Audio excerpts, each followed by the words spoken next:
Welcome to my YouTube channel board exam point में आप सभी का स्वागत है। क्लास 10 का मैथ पर्सनली 6.2 का प्रश्न नंबर 5 है हमारा। कहा आकृति 6.20 में यदि डी ई समांतर है ओ क्यू के और डी एफ समांतर है ओ आर है तो दर्शाइए किस हमारा ई एफ जो समांतर होगा क्यू आर की। ठीक है, ये हमें दिखाना है।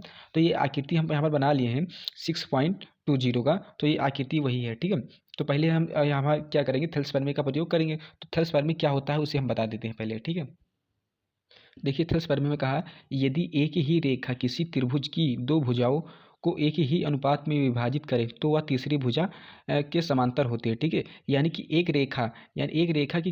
रेखा किसी त्रिभुज की दो भुजाओं, यानी कि एक रेखा ये हो गए और त्रिभुज की दोनों भुजाओं ये हो गए। ठीक है, भुजाओं को एक ही अनुपात में काटे, यानी कि एक अनुपात में काट रही है, तो क्या लिखा, विभाजित करे तो तीसरी रेखा, ये तीसरी रेखा जो हमारा क्या होगा उस समांतर होती है। ठीक है, यही हमें ये थेल्स प्रमेय में प्रयोग करना है। ठीक है, तो हम आते सॉल्व करते हैं, सिद्ध करते हैं।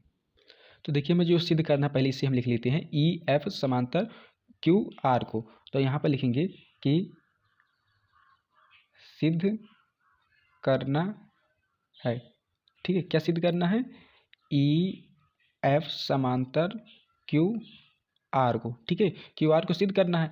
तो पहले जो दिया है उसे लिख लेंगे। तो लिखेंगे यहाँ पर डी ई समांतर हमारा होगा ओ क्यू। ठीक है, ये हमें क्या दिया है, ये दिया है हमारा। तो दिया है इसमें, तो देखिए इसमें क्या दिया है, डी ई समांतर हमारा किसके दिया है, ओ क्यू के। तो यानी कि ये रेखा इसके समांतर है, तो ये त्रिभुज जब लेंगे तो ये क्या होगा, समान अनुपात में हो जाएंगे। ठीक है, जब समान अनुपात में हो जाएंगे तो यहाँ पर हम लिखेंगे कि त्रिभुज पी ओ क्यू में। ठीक है, पी ओ क्यू में किससे लिखेंगे, थेल्स प्रमेय से। ठीक है, क्या लिखेंगे, थेल्स प्रमेय से। ठीक है, थेल्स प्रमेय से हमारा क्या हो जाएगा हमारा पी ई बट्टी हमारा हो जाएगा ई क्यू बराबर किसके हो जाएगा, पी डी बट्टी कितना हो जाएगा, डी ओ हो जाएगा। ठीक है, और ये किससे हम क्या मान लेंगे, इसे समीकरण 1 मान लेंगे। अब इसी प्रकार से जो हमारा अगला दिया है ये पैरेलल, इसे भी देख लेंगे। तो क्या लिखेंगे यहाँ पर कि चूंकि डी एफ समांतर ओ आर, ठीक है, ओ आर है। अब यहाँ पर देखिए ये इस किस में दिया है, तो ये जो डी एफ है समांतर ओ आर के, तो यानी कि ये रेखा, जब ये रेखा है इसके समांतर होगा तो ये त्रिभुज लेंगे। त्रिभुज कौन सा होगा, पी ओ आर। तो यहाँ पर लिखेंगे कि त्रिभुज पी ओ आर में। ठीक है, पी ओ आर में किससे लिखेंगे, थेल्स प्रमेय से। ठीक है, प्रमेय से, थेल्स प्रमेय से लिखेंगे। ठीक है,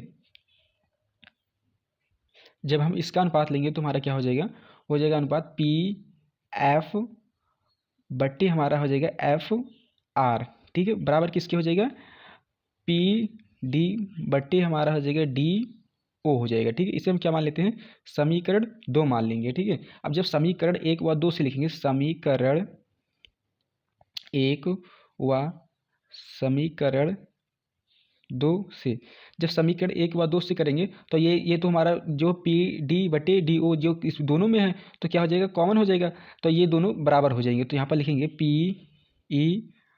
ई क्यू बटे बराबर किसके हो जाएगा, पी एफ एफ आर के बटे। ठीक है, ये कि हो जाएगा, इसे हम क्या मान लेते हैं, समीकरण 3 मान लेंगे। ठीक है, ये हो जाएगा। जब देखिए अब ये किसका यहाँ से आया, त्रिभुज कौन सा त्रिभुज बन गया, यानी कि जो पी ई है, पी ई बटे ई क्यू के, यानी कि ये हो गया। ठीक है, अब ये रेखा जब होगा पी एफ बटे एफ आर, यानी कि ये पूरा त्रिभुज बन रहा है। ठीक है, ये पूरा त्रिभुज बन रहा है, तो ये त्रिभुज पूरा बन रहा है, तो यानी कि ये रेखा जो होगी ये ई एफ ये क्यू आर के क्या होगा, समांतर होगा। तो यही हमें सिद्ध करना था, तो ये हमारा सिद्ध होगा। तो यहाँ पर हम लिखेंगे, थोड़ा ऊपर कर लेते हैं। तो ये हमारा क्या हो जाएगा, थेल्स प्रमेय के विलोपन से हो जाएगा। तो यहाँ पर लिखेंगे कि थेल्स